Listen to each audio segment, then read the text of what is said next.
Hello and Namaste.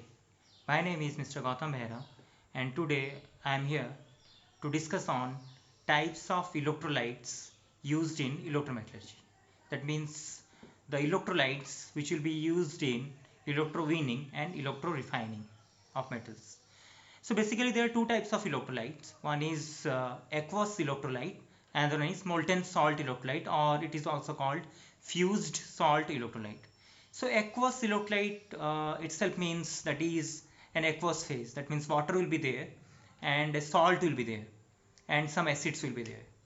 So for example, for refining of copper, we use aqueous salt electrolyte where it is copper sulfate plus S2SO4 and water is there. And so similarly, aqueous salt, many aqueous salt electrolyte will be there where water and salt will be there.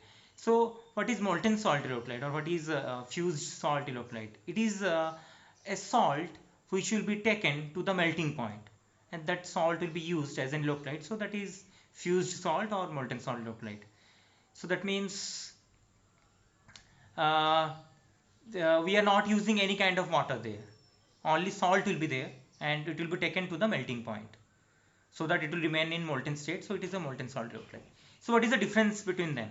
So basically, if the metals are less reactive, like copper, lead, zinc, right?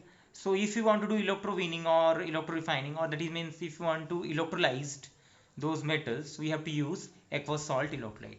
But if we have more reactive metals like aluminium, lithium, sodium, right? In that case, we have to use molten salt or fused salt electrolyte to electrolyze them, right?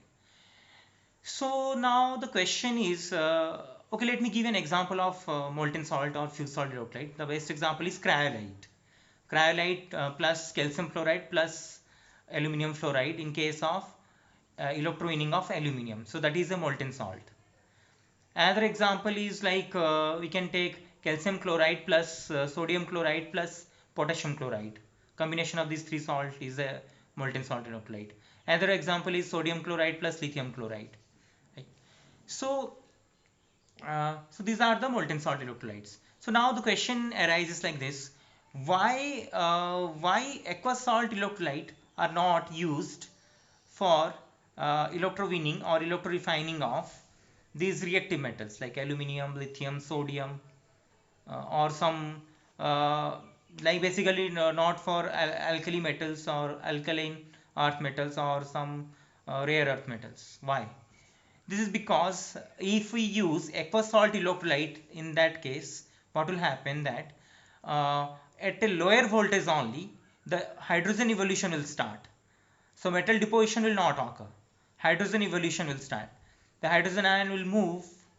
Hydrogen ion is cation, right? It moves to the cathode and start forming hydrogen gas. So there will be no deposition of metals.